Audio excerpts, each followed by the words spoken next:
You may ask yourself, what is bolster and level sync and what changes are coming? You may say to yourself, what'll that do to our stats? That's right, backed by popular demand, it's Stat Talk. That and more on this episode of the Escape Podcast from newoverlords.com. Our broadcast astromech today is EPC 421. And with me is the show's producer, Seema. Hi, Seema. How's it going? Hi, Max. I'm doing great. I've actually been thinking about stats a little bit in the last couple of weeks as I work on my gear for my mercenary. I've been just really having my eye on my alacrity number, since I really only pay attention to my healing spec, and making sure that I don't get sort of overloaded or be too far beyond my target for alacrity. So once I got some 326 pieces and I got my implants up to 330, I had enough native alacrity, so I didn't have to do anything special to get my alacrity up so that I could do the 1.4 second global cooldown. And today I actually put in two augments. I didn't want to augment the gear I have because I'm still switching it around and upgrading it, but I'm probably not going to upgrade my implants anytime soon because they're at 330 right now, so I threw augments in those two. And the way I did that, by the way, was I took two augments out of my old 306 gear. Right. Because I'm cheap. Got to remember to pull them back out, too, when you go to upgrade. And that's the pro tip for everyone out there, or the upgrade at the vendors will eat your augments. So keep that in mind.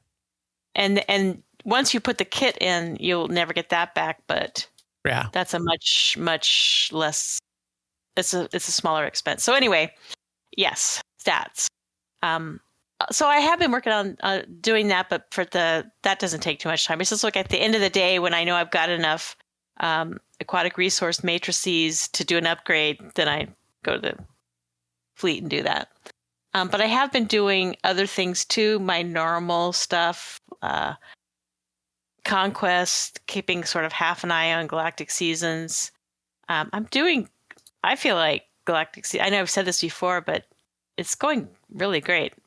Right now I'm level 71 and we have, according to the UI, we still have 88 days left in the season. So this has been really very mellow season for me. So I've really enjoyed that. Like, to the extent where Tuesday, I was looking at the list of what's available this week in Galactic Systems and Galactic Seasons, and I was thinking, oh, this is a bunch of things that I probably won't do.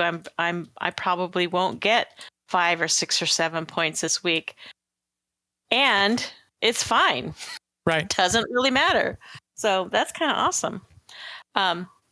So Conquest, I am continuing to. I have a lot of. I don't know about you, but I have a lot of characters, and so I am kind of picking one each week that I'm going to level the rest of the way to 80. And since I don't have any characters that are far enough along in this story at this point to do the new content, I'm just doing an array of things. Like, some characters I do the original class story, some characters I do, weeklies and flashpoints.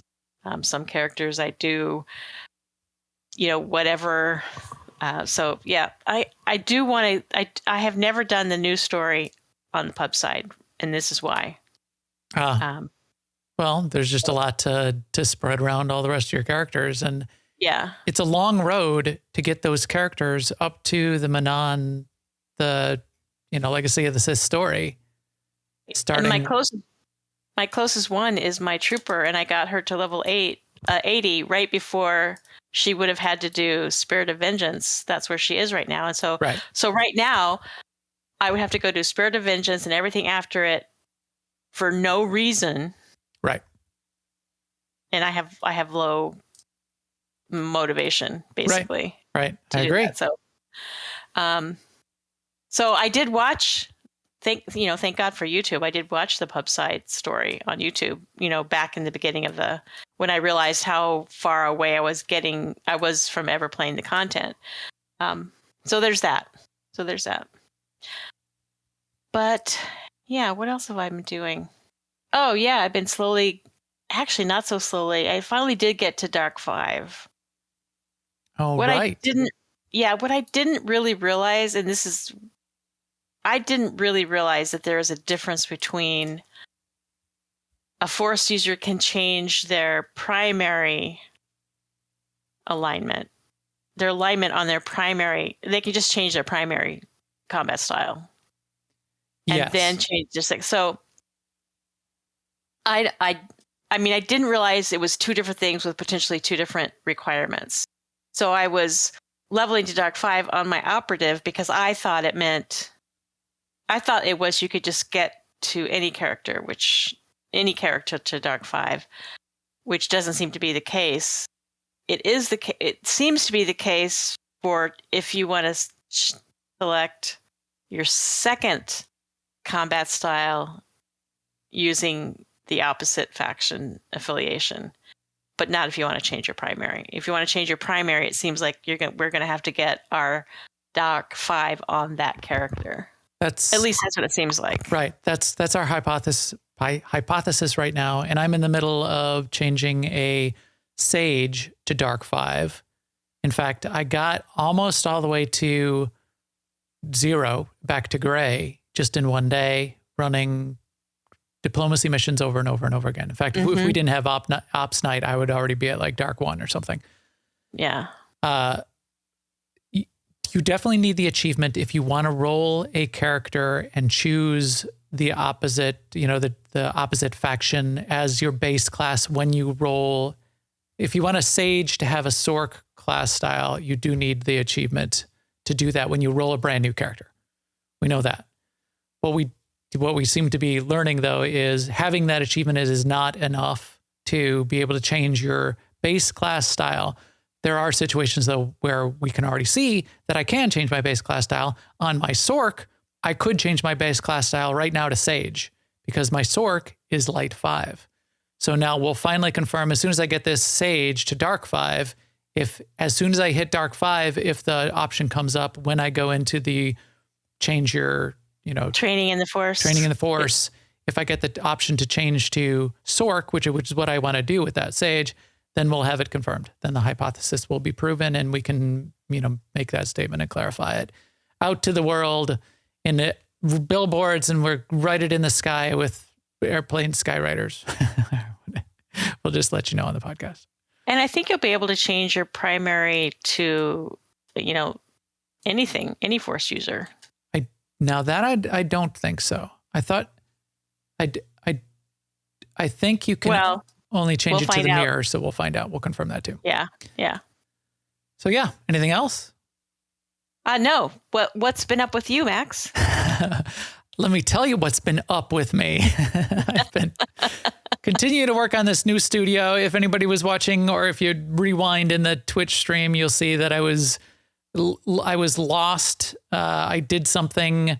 I bumped some buttons in Adobe Audition in particular today, but it's still putting some things together, getting a couple additional pieces of equipment until graphics card prices come down. What I will be doing every time I want to come film in the studio is bringing my gaming PC from my office down to the studio. It's a little bit of a hassle. I've streamlined that process, but I'm not paying $1,000 just so I don't have to walk up and down the stairs with my tower case a couple times a week. I totally would. Stairs? Yeah, I would. So we'll see. That's the only thing that still makes things precarious because I'm unplugging and plugging in a whole bunch of stuff every time. But we're up and running. It looks good. In Star Wars, I have been doing quite a bit this week. I've been taking my extra characters, and I do have a couple additional ones to level 80 as well. The things that I've been doing beyond what you suggested, Seema, is a little bit in GSF, a little bit in PvP. In fact, I did quite a bit of that this week because there were 2 Galactic Seasons objectives, both for Stay on Target, which is get 25 medals in GSF, and for what's the other one here? Storm the front line or something like that. Heading the front line, which is said complete 8 matches, double progress for wins. So in straight up PvP, did all of that right off the bat. I've been playing my Madness Sork in PvP, and that's getting really fun. I've been tuning up that character. I'm using the gear off of this character for the armor pieces, but I didn't have a main hand or offhand they were like 320 to start. So that's coming in, and I tuned up the build and everything. So I'm able to do quite a bit of utility and do quite a bit of damage with Madness in PvP. The queue's been like for GSF. Queues have been pretty good. Early in the day, they still pop, but it's usually like an 8v8. And then in the evenings, it's a lot of 16 versus 16, which is more fun for deathmatch to have 16v16. I was in a GSF match this morning that was 8v8, and the other team played really conservatively. So they were like all turtled up. They won, but they didn't even get to 50 kills in the match. So it was kind of slow. It was a good strategy, and they won. And they had like 10 more kills than we did. But that's a kind of a boring way to play when there's 16 people all flying around and you can just be shooting up, especially when you need to get medals for the objective this week. You need to nobody be doing a lot of came damage. all the way across just to kill you. Well, that wasn't today. So Thon in our guild. So two of the GSF pilots that I've run up against lately do play quite a bit, and we've got a handful that do. But Zen and Thon, if I'm, and I shouldn't say you, if I'm ever in a match with Thon or Zen, Thon in particular, I was on one of my other alts, which had completely fresh ships with no unlocks. I'm just trying to get, a couple medals out there. Thon ignored for the entire match, ignored everything else going on, flying all the way across the match. This was a death match. I'm sitting at our spawn point, and he's like flying all the way across the map just to kill me. He like had 3 kills the whole match, and they were all me. And that's it. That's all he did. That's all. And then I just tried to get some damage out there. But yeah, that's a blast. Did they fix a problem where you were somehow not getting credit or medals? It does seem something? like that's quite a bit fixed this week. I was able to, in 4 matches, get 25 medals credit for the Galactic Season objective. So I was getting many, many more than previous. So I think it is either completely fixed or at least fixed quite a bit, because I got it done right away. One other thing, and this will relate to stat talk and the power and class balance and gear balance. We're looking at parses, and if you look at Star Parse or a couple of the other Parsley.io, where you can see some of the parsing, apparently Arsenal Merc is not doing so hot on the charts these days. So like to the tune of 30% lower than Fury Marauder, which is the top of the charts these days, and that's average. So it's averaging 30% lower damage. So that wasn't feeling too good. My solution was going to be to go play my Sork for a little while, because we're going to try to be doing some vet modes, clearing vet mode operations, and maybe try a master mode Nephra and things like that. And if we can't do enough damage, or I'm holding the team back, which I play Arsenal really tight, but I was going to switch over to my Sork. And then I got the idea from looking at the charts again that I could, because my alternate style is Vanguard, I could do Plasma Tech. And Plasma Tech is doing pretty well. I used to, for the first couple of years of the game, I used to be a Plasma Tech Vanguard hybrid back in the day. It was a build called Carolina Parakeet. So I got halfway through resetting to Plasma Tech as a loadout that I'll have down here. I think I call it Pyrotech, Plasma Tech. It should call it Plasma Tech there. So I'll switch over to Plasma Tech and see how that feels. Parse them both out and be sure that I can do the 20% more damage that I'm hoping for in Plasma Tech. So plenty of stuff for you, plenty of stuff for me. What about the news? I bet we got plenty of stuff in there too. Let's take a look. Now an Imperial News Network report. First up in the news, what do we got, Seema? I almost took it away from you.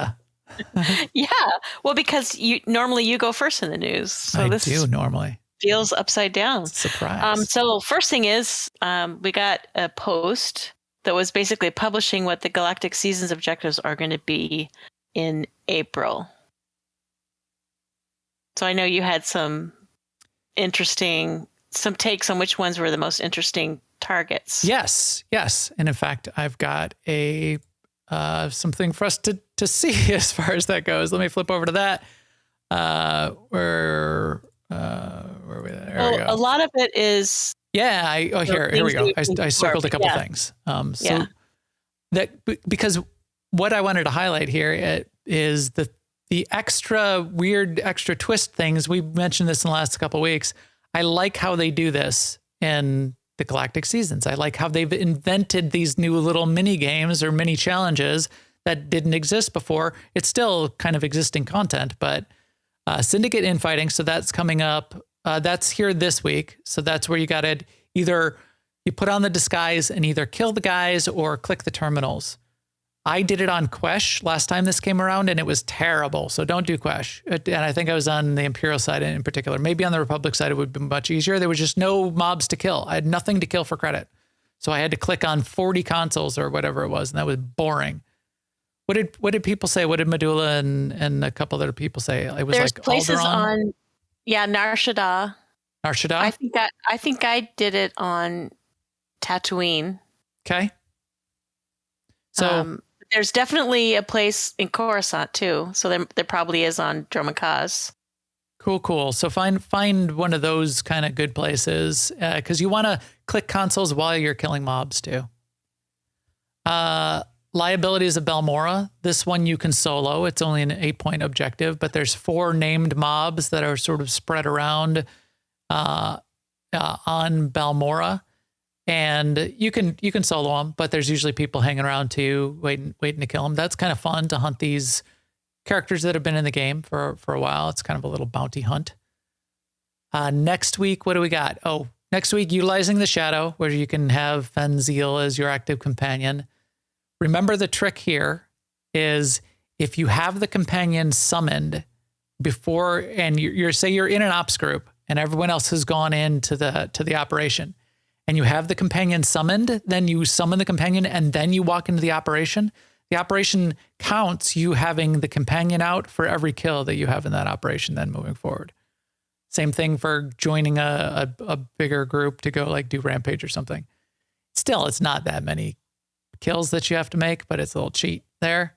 Right. And then the other one was Sparks of War, which was champion difficulty Republic and Imperial guard droids and turrets. I tried to solo this, and every place I tried to solo it, I had a whole garrison of champions coming out to kill me. So this is not very, very soloable, in my view. If somebody finds a place, there used to be a place like on Hoth where I used to be able to just like grab 1 or 2 champions at a time and get them done. But even that, they hit pretty hard these days with the level sync. Found too is the last time this was here, Sparks of War, that people were grouping up for them. So like in general, there were oftentimes you go to a planet and you hear someone starting up a Sparks of War group. Yeah. So check that out. That's something to a lot of those groups forming up for all of these kinds of objectives and the world bosses and all of that. That's really a positive part of this as well. So let's see, the week of the 19th, what do we got? For the right price. The name's Bane, Cad Bane. I'll do any job for the right price. So complete missions as a smuggler or a bounty hunter origin. So they have these from time to time. I think there's one this week to do it as a Sage or Sork.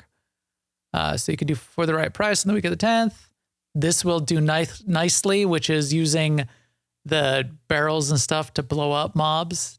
Did you find a really good place to do that and get that knocked out, Seema? No, I mean, I've found them all over the place, and it gets I found that quick. if you just click one when you see it, you'll finish it way before the week is over. Yeah. I know a lot of people don't like to do objectives that way. I did find that on Nar Shaddaa, the daily on the pub side where it's called lab animals, where you have to go in and kill 10 of these animals and 10 of the human NPCs. Yep. There are 2 in that, 2 or 3 inside there. And if you gather up all the dogs and bring them to one, you can like do 10 or 8 or 9 at once, and then run out and come back, reset, come back in and do them again. So I've done that a couple of times. Yeah. But I think there's other places out there where there's more. It's just that since I already know about that, that's where I go. If you did a run through even like Black Talon, I think there's enough. Yeah. Just go solo Black Talon and get it done too. But I want to make a point too that the origin story one isn't Sage Sork, it's Inquisitor Consular. Right. It's the origin story. Sage and Sork are disciplines, class. I get the terminology wrong every time. No, you're right, and I said it wrong too. We got to go off. It's these. Well, they're origin stories, and it says it right here in this one. Complete missions as smuggler or bounty hunter origin. So you can't just like do it on a mercenary. Like I can't do it on my Vanguard mercenary. It won't count because he's not a bounty hunter origin character. Right. Right. And I couldn't do it on my Sentinel, who I forgot was a Sentinel. Because it's running around as a Sage. Throwing pebbles. Yeah. Yeah. All right. So that's a fun aspect of this. That is not a hardship for me because I have, plenty of other Sages and Sorks. It's just, I was like, why isn't this incrementing? I'm like, this guy's a Sentinel. Right. All right. So bunch of other stuff. I circled a couple other ones. Oh, Nightmare Pilgrim. That is tough, but remember it's multi-tag and you can do this. I think SWTOR tried to do it with like 100 people or something. I don't know if they got it done.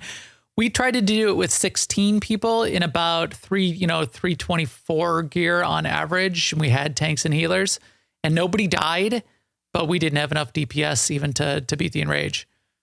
So it's with the level sync and the bolster with the way it is right now, that's hard to get done. All right. Yeah, but that's another thing where I bet there'll be people making big groups on the planet. Which would be great. Yeah, if we can get a big group going, that's what we should try to do. Also in the news, we had a clarification post from Bryant Wood on changes to rewards. So he posted this last week and we talked about it a little bit. He posted a clarification to make it clear exactly how many materials you can be getting, and so read through that post to make it clear. The key is we'll be getting quite a bit more tech frags, and then the way to get the OEM and RPM components to create the CM1337, the elite component to make those gold legendary level augments, they will cost a lot less, and you'll just be buying them instead of trying to have to run ranked PvP, for example. The problem with it, and this has been pointed out by a couple of people, I think Volk had a write-up on this, is it's still about 40,000 tech frags for a single augment, and you need about 14 of them on your character if you want to outfit your entire character. That is a lot of tech frags. So it's still a year's worth of tech frags, kind of. So there's that. Oh, and this was sad and happy because it means it's progressing. But what else did we get there, Seema? Well, I just want to say too, earlier when I was saying that I put augments in, I did not mean the augments that were made with these mats. I one level down. Right. And I've never. I think I made a couple to sell back when they first came out. I've never equipped one of those augments either. Because I don't do master mode operations when I don't do ranked PvP. So, but anyway, we're going to get a whole bunch of more tech frags and be able to participate. And maybe even if you're just a crafter, it's going to be easier to craft these things, which is going to be nice. So what we started to say a second ago is that the R4 bosses, or the bosses for the new operation, have been taken off the PTS. They've finished this phase of testing, and they made the comment that the VODs were especially helpful for identifying group behavior and how people were absorbing the mechanics and figuring them out. And there will be more testing to come. The R4 bosses will be back on the PTS, but I thought that was kind of interesting. So they were looking at people's VODs that posted them on Twitch, maybe, or yeah, that would be smart. Well, we know, and I think, from time to time, Matt will ask people to record and send him recordings as well for some of the teams that he knows are in there doing it. Okay. So there might be some of that going on as well, in addition to Matt potentially going in and doing some recording himself, which he has done in the past. But yeah, I don't think that's, I think that's a great idea. We were watching a couple last week, for example, go in, see what people are saying, get a sense of their assessment in those VODs as well. So like when Peter was showing off the first two fights, he showed the fight, he showed what they did, and then he spent like 5 or 10 minutes after the fight in his stream talking about the fight and what they thought of it. That's probably really valuable feedback as well. Guild and community news. I think we've got a team that needs a DPS, don't we, Seema? On Monday nights, it's a pub team. It's called Where's the Cantina? They could use a full-time DPS. In other words, they have a permanent opening for a DPS. They meet at 7:30 Central Time. Cool. Yeah. Jump into our AIE Discord, aie-guild.org. The Discord link is in the upper right. And just ask in the SWTOR channel there about that Wednesday night team, and we'll get you hooked up, because that would be really cool. Very nice team, great people. I'm sure they'll be willing to even help, get you equipped and get you some gear. So definitely check it out if you're interested in trying to get involved in that kind of thing. So Albus just said in chat that Taco needs a DPS as well, and Taco meets on Sunday night, and they're an imp team. Great. So two spots. We got it here. Get it here, folks. Get it while it's hot, and these slots will fill up. And this is the way, Marcus. This is how Marcus joined AIE. Is we talked about a couple of these kind of open slots, and he came and tried it out, and now he's one of our teammates here, and yeah. So do it. It's cool. It's fun. It's a great way to get involved. Shout out to the chat room. Thank you for putting up with me trying to figure out what was going on with my setup, as happens here from time to time. It's a fun part of making this all come together, and you are definitely an integral part of that. So we appreciate that. We will catch up with all of you some more after the show as well. But now, what do we got, Seema? I think it's still... Power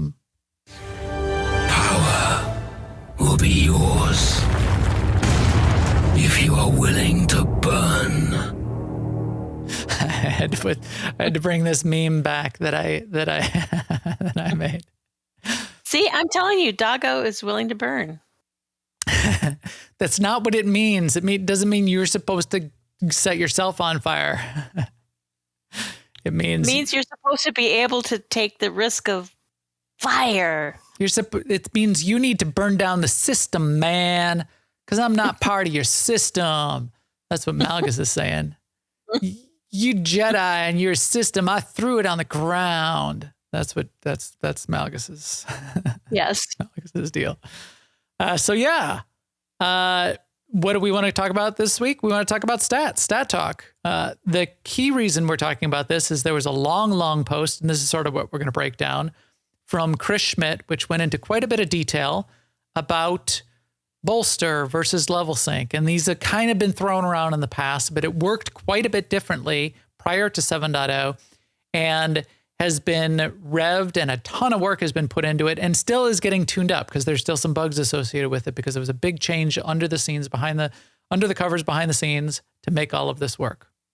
So bolster, the way it worked in the past prior to 7.0, which I didn't realize it went back in as far as 4.0, but what bolster did was it looked at what the level range on a planet was, and then it had a mapping for, okay, we're going to take your character and now we're going to map it into that level range and we're going to put you at the top end of that level range. And then they kind of had like sitting on the side lookup tables. They had like a big spreadsheet that said, okay, well, if we're going to take, if we're going to take Max and we're going to bring him and make him like level 15 and put him on Droma Cost, then we're going to make all the little stat value. We're going to cap his stats at this, and we're going to make his abilities do this much damage. And they hand coded out this whole table, which was very difficult then to adjust and to add new tweaks of power and abilities to, and to tune classes and to add new builds and all of that kind of thing. It's just, I'm sure it was a huge challenge. So what did they do for 7.0, Seema? What did they do? Well, they redid all of that. They went down to like the bare bones and redid the tech behind it. So that's why we're seeing it behaving differently, but that's also why we're seeing a lot of things that aren't working yet. Right. So although they've used the words level sync in the past, the way Chris in this post is trying to make it clear is when we say bolster, we're going to talk about bolsters being the stuff that happened before 7.0. When we say level sync now, we're talking about the new coding, the new system, the new scaling. And this is actually raw scaling now for how level sync works in 7.0 going forward. So the way level sync works is instead of saying, okay, what's the level on the planet? Here's a table. Here's the values that we're going to assign to you now. It's now a handful, but it's scaling values. So it says it's based on your stats and your gear. Right. And it says it allows the developers to create any new area and say, this is what the scale of this area is. Now take whatever the character is and scale them to this, whether they're 75 or 80, or whether we get 5 more levels and you go up to 85, they'll be able to get scaled into this. One of the key challenges, one of the problems that this brings to us, which we can certainly talk about, is with our stats, right? So this is why we said we're gonna get in here and do some stat talk. So if you look here, we are on what planet are we? We're on Onderon. We're on Onderon. I am level synced to level 75-ish area for Onderon. So these stats that you see here are not my full stats. They're a scaled version, scaled across all of them. And so it's not like I'm capped. And in fact, if I went out and got a whole bunch more power or mastery or endurance, that now shows up when I go and get scaled down. What used to happen with bolster is if Seema had, if I was a tank and I had double the endurance of Seema at level 80, and then we both went down to Droma Cost, we would both have the exact same endurance and the exact same health pool. And that didn't make sense. So that is fixed. One of the problems, one of the downsides is if you look down here and you can sort of see it a little bit, and it gets much more dramatic on some of the other planets right now, which is a bug. And this is in Chris's post as well, is right down here, for example, accuracy. My accuracy is 109.67. My accuracy at level 80 for level 80 content unscaled is actually 110%, not 109.67%. What they've done here accidentally, and this is something that Chris talks about in his post, is they've scaled all of the tertiary stats as well. So there's primary, secondary. I think primary is mastery, secondary is endurance and power. And then the tertiary stats are accuracy, alacrity, crit, and then things like defense and presence. And presence. So there's those tertiary ones. But those were getting scaled too. And the problem there is scaling of tertiary stats, level syncing and scaling of alacrity and accuracy in particular is bad. You want to scale crit because too much crit at lower level can break things. But I mean, we can argue about that, but go ahead. What's that? I mean, we can argue about that. Oh, go ahead. Well, I mean, what is the downside really of being overpowered on Drome and Chaos? Yeah. Nothing. You're right. So I could see making that argument. But alacrity and crit, accuracy and alacrity getting scaled breaks things. Because now if I go into, say, even an operation where I need to be killing a boss, and if my accuracy gets scaled, I suddenly am going to be missing shots and can't get the fight done. And that's bad. Maybe one of the problems we might have been having for killing Nightmare Pilgrim is everybody's accuracy was off and we were getting a bunch of misses going on. I didn't see too many misses in what I was doing, but that could have been part of it. Alacrity works similarly, but slightly different. The way alacrity works for everyone is if you're tuning up alacrity, you're typically getting your alacrity to a threshold to reduce your global cooldown and the rate at which your abilities recharge by tenths of a second. May not sound like a lot, but going from a global cooldown of 1.5 to 1.4 or 1.3 is what you're trying to do by hitting those alacrity thresholds. What happens again is if alacrity gets scaled and you don't meet the threshold, you're back to 1.5 global cooldown. Your rotation and how you play your class is going to be off. And just your muscle memory of being able to play your class is going to be off. And you're going to be thinking an ability should be able to be clicked now and it won't. And if everything feels janky, and the way you've built your class and how you've timed your abilities and the way things stack, and especially if you're a healer in a lot of cases, the way you're chaining abilities together is not going to work. How many abilities you can fit in between in a rotation phase is not going to work. So that's also not good. All the sort of finagling you did to get those two stats to their targets in the first place, they don't want that invalidated just because you went to a planet or an old op. Right. So yeah. So, because, playing with your gear is like part of what people spend their time doing. Right. Now they recognize that. Chris wrote up in his post some details that, yes, this is a problem and we intend to update. I mean, I circled it here. We intend to update the new system to maintain accuracy and alacrity thresholds when scaled up or down in the future, because sometimes you do get scaled up as well. PvP is a key instance where players will get scaled up, for example. There currently isn't a method to scale extra stats provided by relics, so that's a bug as well.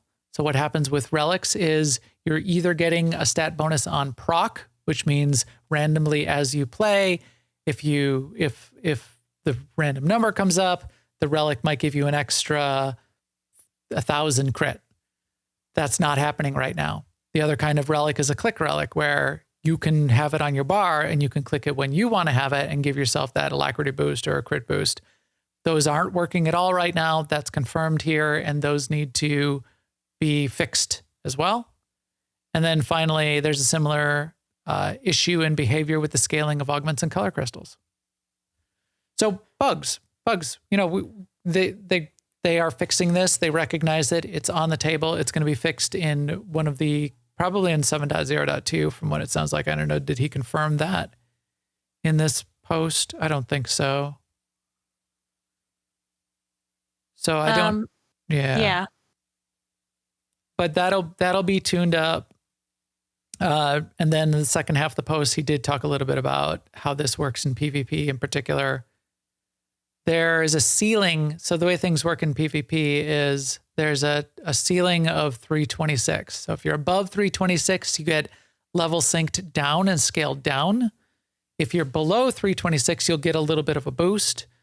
There was a problem, though, is if you're below 318, you're supposed to not get scaled all the way up, because you're not supposed to be able to run around with 306 gear and not even be doing the same as 318 or someone in 326 gear.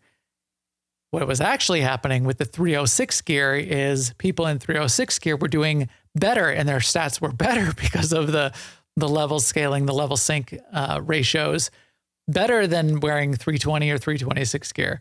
And that's certainly not intended. So that's going to be fixed as well. And then companions, right? So how have your companions been feeling lately, Seema? Have you talked to them? Have you asked them how they've been feeling lately? So there was a problem where some of their abilities were missing 100% of the time. So that would explain why they weren't keeping aggro or they weren't doing enough DPS or whatever. When I experienced the worst that I experienced was like on day 1 and day 2 of the X-Pack when I was trying to get through the Manon stuff on this Merc. Right. And you had to bring that level 25 companion, and I couldn't bring my, level 50 ones. But ever since then, I mean, I maybe I'm just not doing challenging stuff that often, but I've been doing okay out in the world. I think they did some initial fixes to tweak them just a little bit. For one, I think so too. I think there's more work that needs to be done, but I feel like they did some initial fixes maybe in 7.0.1 or even before, because it was very challenging in a couple of those places. Yes, in that story in particular. And then I was still able to get done with like the Eternal Championship. I was able to get that done, although that was a challenge, but I was able to do it. And I felt like before, like at launch, I would not have been able to. So, I mean, I have to say that's one reason why I'm not highly motivated. One additional reason why I'm not highly motivated to go do Spirit of Vengeance, because I just view it as a potentially long, tedious thing. And when do I sit down to play and think, oh, I think I'll do something long and tedious right now? Right. And, but maybe it's fixed. I don't know. Right. Right. So we'll see. And we know for sure that it will be getting a little bit more tweaking and fixing as well. But I think where this is hitting the most, the companions and the stats on planets and stuff, is for the person who plays through the story. And they're not doing a lot of flashpoints and they're not doing a lot of operations, but they enjoy playing through the story, playing alts, doing whatever they do. It's way harder right now. Yeah. Yeah. So harder than it's supposed to be. And that's the not content fun. that we expect. And in this post, he said it set wrong expectations because, crit was unbounded or whatever. But I mean, I don't know. I thought that was the direction they wanted to go. They wanted the story to be, they didn't want you to have to be an expert at combat to play through the story. Right. So like I considered that the combat was easy on the planets so that, because that would be in service of the story. If they're saying now that they want the combat on the planets to be challenging, then that's a slightly different game. So here, when they're talking about presence, there's a couple notes he has here about the companion presence. So presence is the stat that sort of boosts the power and ability of your companion in addition to their influence level up to influence 50. So wait, what does this say? So this would presence base stat does not scale in level synced content to reflect the amount of base presence a player would expect to have in that level range. Is he saying that that's a problem, and that they're going to fix that? However, the system does not scale any bonus presence earned from raising the influence levels of companions. So companions with high influence levels will always be more effective across all content where the companions are used. Yes. Okay. Right. So they're saying the presence that your companion gets because of your character's base stats is going to scale, but the ones the influence that they get from like gifts and all that stuff is not going to scale. So that'll still remain high. Great. And those influence 50 companions have always been noticeably more effective than lower influence companions. So definitely keep that in mind. If you're sort of newer to it and not understanding what those influence levels are, it does highly scale the effectiveness of your companions, whether you're making them a DPS or a healer or whatever. Get one companion always on every character to 50. And there's a couple ways to do that. You can give them, 10,000 gifts over and over and over again, or you can build the Commander's Compendium. What is that? What it's called? Which you can buy on the fleet with 3 dark projects and 4 million credits. And you're potentially crafting dark projects right now as Galactic Season objectives in a couple of these weeks. I just want to point out, if you're a player who's playing the story on the planets because you like playing story, you're not going to have your level 50 companion out. You're not going to run around like I do with Shay Vizsla all the time. You're going to have the companion that you just got doing your class quest because you're playing the story. I mean, you could switch. I'm just saying the person might want to play with their class companion that they just got. Yes, that is true. And once this is fixed, you should still be able to do that. It shouldn't be too hard to play with Corso and listen to him say, "Now you're dumb, ugly, and dead." And dead. Right. Right. Thanks for trusting me. Where is she? Many Bothans. Many Bothans. Thanks for trusting me. Shut up, Nadia. Shut up, Max. So you may want to play with Nadia. Thanks for trusting me. I don't know why, but I want to.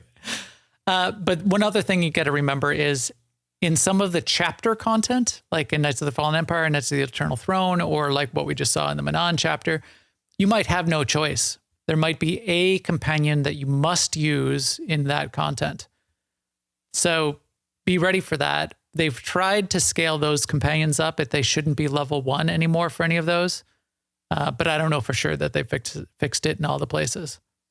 So I know those are Galactic Season objectives right now too, to do them in like vet mode or master mode to try to finish some of those chapters. I think vet mode is the most we've seen as one of those objectives. But trying to do that with a lower influence companion is a challenge.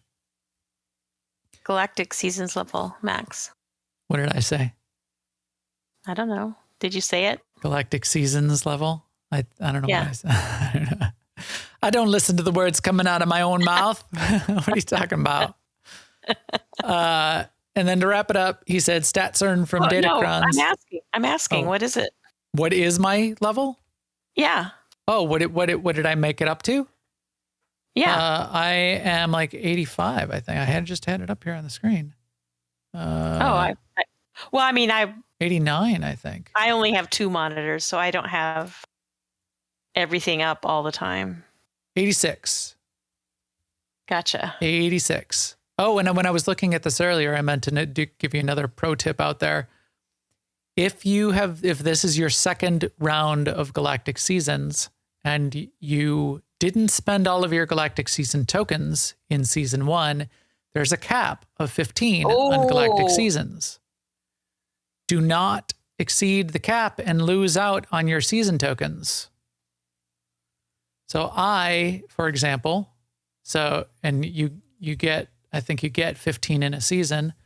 So here in my inventory, if I went right now and just collected all of the rewards of Galactic Seasons, which I have not done right just yet, this is one of the reasons, but also I'm just letting them hang out there until I'm ready to sort them and put them in some place. I have 8 of 15 tokens right now. If I went and got the whole season's worth of rewards, I would lose 7 tokens. Or I would lose 8 tokens. Yeah, I would lose 8 tokens. Make sure you're spending those tokens. I'm going to spend 7 of those tokens to get the other stronghold, and I should just do it right away before I forget. But keep that in mind. You don't want to lose out and waste tokens. But yeah, I'm at 86, so it's going pretty well. And I know from week to week, I keep pushing to try to get these 12-point objectives done. We did it again tonight. We did our world bosses. Heart of Ruin. Yeah, we defeated enough lair bosses to complete Heart of Ruin, which is a 12-point objective. So I'm completing a lot of these 12-point objectives. I'm going to get done with the Galactic Seasons relatively soon here. And I'm going to be sad when I'm done. So maybe I shouldn't. Maybe I need to stop, pace myself, extend it so I can do some of those weird, fun ones on the side. Of course, I still can afterwards. But I almost feel like this is one of those cases, and we've talked about that. In fact, we were talking about this earlier this week, I think, where they should let you keep going. They should let you go past 100, even if you got nothing for it, just till the end of the season. Let you just keep seeing how far you could go. I think that would be kind of cool. And do that with all of the places where we have some sort of prestige level like that. Do it with Legacy. Do it with, when we had, what was the other command ranks before? Do it with everything. We're doing it right now with our guild rank, which is kind of cool. Doesn't mean anything after about guild rank 65, and our guild is now up to like 400 or something. 416 here on the Imperial side. But it's kind of fun just to see the number continue to tick up, even if it doesn't mean anything. They should allow that to happen more often. Yeah, so anything else from Chris? I don't think so. No, we good there, Seema? I think so, yeah. So how are your stats? Let's finish it up by a check on where we're at and what our stats are looking like. How are your stats doing? Well, I mean, the only one I ever look at really is Alacrity. And so I'm sure you're meeting your threshold. Right, the threshold the threshold is like 1254 or something like that. And that's pretty low. It is low. For 1.4. Well, I mean, for 1.4, right. And when he says 1.4, he means the 1.4 GCD, global cooldown. Right. However, now that I've read some more about it, and we talked about it in a previous podcast too, and the chat room mentioned it, I don't feel like it's that bad to go over that number.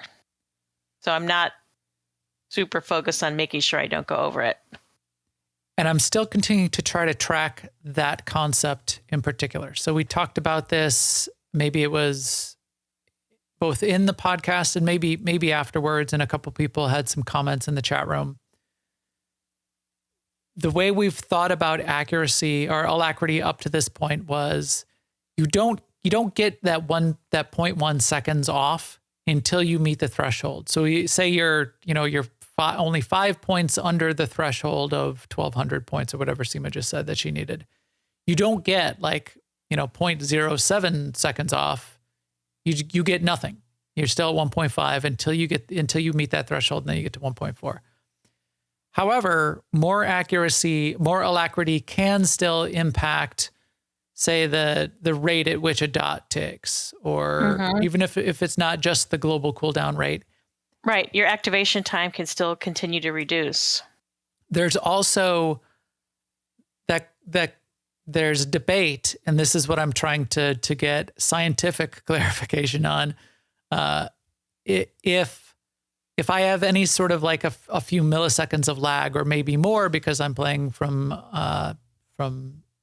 Australia and playing on a central US server, do I need a little bit extra alacrity to compensate for some of that potential lag to stay at that 1.4 second global cooldown? Some people even in the Theory Crafter were alluding to that being the case. I don't think that's the case, but I haven't proven it. And then, so there's some debates right now going on that I had never heard going on before. It was always, here's the number, meet this number, or meet the higher number to get to 1.3, and that's that. There was never, or go a little bit over if you want to, because maybe that's going to smooth things out. There was never that kind of talk before. Right. But now they are talking about it. So I went after my specific number. Here I jumped up to my stronghold so I could be back to level 80, my full stats. I jumped up to my specific number, and where I found my number for alacrity to be at 1172, that doesn't seem right. That seems a little low. Maybe I have a piece off. I thought I had to be at like 1200 or 1300 or something. So I'm going to have to double check that, make sure I didn't mess up one of my pieces. I need my accuracy to be over the threshold so I can be at 110% accuracy. That's like 2695 or something like that. I'm a little bit over that, so I'm at 110.24% on accuracy. That needs to be that and only that, and going over that does nothing else. You don't need to worry about that. So as close as you can get it to, for all DPS characters, to 2695 is great. The alacrity threshold, I was still targeting hitting my alacrity threshold for 1.4 second global cooldown, maybe going over by a small amount just because it's rounding. You don't want to be under, and then putting everything else into crit and power. That's where I'm at. That's how I'm playing it right now. I'm continuing to watch and ask questions in theory crafting. If we do come up with a situation where we learned that it's good to have a little bit more alacrity, I may boost that up a little bit, and we'll see as far as that goes. In order to get this, and this is an interesting thing for those of you trying to go after stats, in order to get this, especially to get my accuracy here to what I needed to be, that 2695, I am wearing Bolt Blaster and a piece of healer gear. And I could have gotten my healer gear from either a medtech set, or in this case, I actually got it on my Sork off of the Force Healer set for my Sork, and I'm just using it here as well. And that was because that piece would have had accuracy on it, and it would have put me way, way over the cap. And that was just way, way too much accuracy for what I needed. So I took that out and switched it out for this out of my Bolt Blaster set so that I could balance to exactly getting much closer to this number that I wanted. So this is what you need to potentially look at. And they designed this way is specifically mixing the sets, mixing like one of the healer sets with one of the DPS sets to optimize those stats to get them to exactly the point that you want. That's the way you need to do it right now until we get mods back in the game, which will be coming in 7.1 for R4 whenever that comes out. And you're doing R4 or you're doing Master Mode content. So yeah, look at those sets. Look at the healer sets in particular that match your DPS spec if you've got one. Say you're a sniper, look at your operative healer, alternate spec, your tech mender or whatever it's called, and swap out pieces where you need to get that nice balance for what you're looking for. Remember, you need to go back to that spec when you want to upgrade so that the upgrade pieces will be available. So keep that in mind as well. I've got a loadout so I can switch back to tech because I had a piece of med tech in here. So I had a loadout that was, I think I switched it off because I don't need it anymore. And that's where I started building my plasma tech. But I had a med tech loadout just so I could switch to it quick if I wanted to look and see what was on that vendor or upgrade one of my pieces. So how about you, Seema? Are you all the Mender set, or are you a mix? I mean, the mix for me is that I have some mixed in some. Okay, I bought all the green gear, which is the Conquest gear, and I'm slowly upgrading that. But I also have some pieces of blue gear that are 324, but that are higher in stats that I care about than the 326 green gear that I can upgrade. So I have a mix that way. Some green and some blue. Yes. Some Conquest gear, some Flashpoint gear. Like, we haven't gotten anything out of operations yet that was an upgrade over the Conquest gear for me. No. And it probably won't be because we're still doing story mode, which is Taiwanese, which does not reach those blue and purple thresholds, which give you the better stat mix. And when I said earlier, I really only look at alacrity is because alacrity is, I don't have any control over mastery, endurance, and power. And don't really need it. Right. And I don't have a goal for crit because like the conventional wisdom is like get your alacrity to a certain point and then everything else goes into crit. Right. So that's basically what I'm doing. I have no idea whether the amount of crit I have is reasonable, unreasonable, too high. I mean, it can't be too high, but too low or whatever. I just haven't looked at it for that reason. Yeah. And you're right. It doesn't matter. You're just going to get full 326 and get your alacrity to what it is, and whatever crit the rest of the 326 gear gives you is good. As you already are looking for healers and DPS, you want the pieces that have the low endurance mix. So when you look at a piece of gear and you look at all the stats on the piece of gear, like I've got here, there's what they call a stat budget. And your stat budget is, you could kind of think, it doesn't work exactly this way, but you could kind of think of it as, if you added up all of the stats, what would be that total number? And you could think of that as the stat budget. So say it's 100. Say your stat budget is 100. And then you've got, 20 mastery and 40 endurance. That's 60 of the 100. And then you've got 40 more points to spend on accuracy, crit, and power, or whatever. If you're spending 40 points on endurance, that's taking 40% of your stat budget away from the things that you would care more about as a DPS or a healer, which would be the things that make you DPS and heal better. There are pieces of gear, especially the green versions of the same eye level of gear, so the 326 green versus the 326 purple, you will find that the gear difference, and in fact, they're going to tune this to make this even more dramatic of a little bit of a difference in, I think, 7.0.2, is you will find the lower endurance on the DPS and healer sets, so more of those stats spreading out into the useful stats on the blue and purple versions. So that kind of stat budget is something you need to keep an eye on. Yeah. So the way this manifested in previous versions is people would tell you, oh, get the low endurance mod, get the unlettered mod to slot in your gear. Don't get the B mod or the A mod, because those mods had higher endurance, so their stat budget was more used up on endurance. Now, tanks are a slightly different situation, and tanks sometimes want high endurance and sometimes want like medium endurance. We'll leave that out of the discussion for now. We can bring I tank from time to time. I tend to go for the higher shield, absorb, and defense rather than stacking extra endurance. But certain fights, you need to stack extra endurance so that you can soak up maybe a big hit that a kind of boss might have. So there's reasons to tweak those in different directions, and maybe even from fight to fight. But that's much more complicated. So chat room is asking what gear has the lower endurance now, so the better mix for DPS and for healers. Typically, it's going to be the pieces that come out as purple or blue or purple.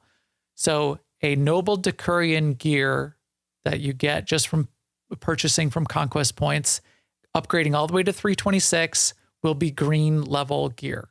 So it's a green 326 piece noble Decurion. If you were to go get a Thirsian or a piece of Kalomi gear and upgrade that, or a piece of Arcata that's 326 in purple, that's going to have, if it doesn't now, it will in 7.0.2, that'll have the lower endurance and the higher budget for the DPS and healing stats. Is that making sense? I think I was talking about my gear and not showing it on the screen. Why am I not showing the stats? There's the stats. This is stat talk. The heck, man. Does the tertiary stat you get for an armor piece for conquest gear match the tertiary stat you would get for flashpoint gear for the desired loot discipline? Not necessarily. And that's what you need to watch for. The master mode flashpoint gear for 326 is blue. So that's the elite Decurion gear. And we would have to double check it right now. But again, if it's not now in 7.0.2, there should be a more noticeable difference. Elite Decurion 326 blue piece should be a better stat mix than a noble Decurion 326 green piece. So sorry, Saber. It is confusing. It is confusing if you care. But if you care, you want it. You kind of want it to be confusing. If you're just doing story mode content, story mode operations, you're doing some flashpoints, you're having fun doing the Galactic Season and you're running the story, then you can ignore everything that we're talking about in terms of stats right now. You can ignore the global cooldowns. You can just put on your full Bolt Blaster set, get it from wherever you want, put those pieces on and go to town. It's only when you start doing like veteran mode operations and above, veteran and master, or if you're doing ranked PvP, that's the only time when this stuff really matters. You can do all the rest of the content in the game without worrying about this kind of stuff at all. So yeah, it is confusing, and it's confusing to try to do this mix and match and figure out what your thresholds are. And there's people that are like running simulations and doing math and algebra and calculus to figure out what performs the best in what order with what stats and what mix. And that's why I'm waiting for the science on Alacrity, for example. But that's the meta game for those people to have that opportunity to sort of dig in under the covers and figure out what that might be to get that 0.01% better amount of healing over the course of a fight, which matters in a Nightmare operation, or it matters in Vet Mode R4 when it comes out, but does not matter in any of the normal stuff that we all do. So it doesn't matter in story mode. It doesn't matter in flashpoints. It doesn't matter in unranked PvP. No gear matters in GSF. There's 0 gear impact on GSF, so go fly GSF. And it doesn't matter in story mode chapters. So Machete's asking if the Conquest version of the gear, say like the Bolt Blaster, or let's go, the MedTech head has Alacrity, would the Flashpoint head also have Alacrity, or would it have crit? Yes, yeah, those do match. So if it's a crit piece, it's a crit piece across Bolt Blaster headpiece, whether it's Rakata Bolt Blaster or Thirsian Bolt Blaster or Noble Decurion Bolt Blaster. If it's a crit piece, it's a crit piece. If it's an Alacrity piece, it's an Alacrity piece. You know, I checked that myself. That's the same across the board, because I was going to go see, should I get a Bolt Blaster PvP piece and mix it with a Bolt Blaster PvE piece to see if there was if I could tune my stat mix that way? No. So the way if you're going to want to tune stat mixes right now, you're going to be going and getting a different set, like a healer set. And it's really the difference between the healer sets and the DPS sets, where they've changed, or they've switched around where the Alacrity and crit are in particular, because for healer sets, you need a lot less or no accuracy. So there's more opportunities to pick and choose some extra pieces there to get accuracy off your gear out of those sets. All right. So this has been Stat Talk. We haven't done a Stat Talk in a while. I guess I could say we haven't done a Stat Talk in a while, but I do Stat Talk all the time, don't I? I apologize for that. Anything else for Stat Talk before we wrap it up, Seema? I mean, I don't know if I should, this is almost like a whole new topic, but there are healers who do look to stack accuracy. And the reasoning behind that is it's so easy to get to that 1.4 Alacrity target. And there is diminishing returns with crit. And if you get to that, if you get to that accuracy point too, then you can help more with DPS. If that's what your group composition needs, you'll never miss your CC. Or your interrupts. Yeah. Or your interrupts. Yeah. So, well, actually, interrupts, that's what I meant. Because I don't know, just CC can miss. So that's not my style of healing, because I figure if I'm going to DPS, I will hit enough. I mean, my DPS isn't going to make that much difference and I'll hit enough. And I've never really missed an interrupt that was critical. So, but I'm also not playing on the bleeding edge. So. Right. Master mode Isaac's fight in Duxon, when you want everybody to be hitting those interrupts. That is potentially an example of a case where you might want your 2 healers to be helping out with those interrupts for 1, and for 2, not missing on them. So could be. But yeah, that's a debatable point, but a fun debate to have and figure out. It's like a personal choice thing. Yeah. Yeah. Same thing for doing that and being a little hybrid in PvP, for example. There are reasons to have no accuracy even as a DPS in PvP, and there's reasons to have a little bit of accuracy or to some lower threshold. You certainly don't need 110% accuracy in PvP.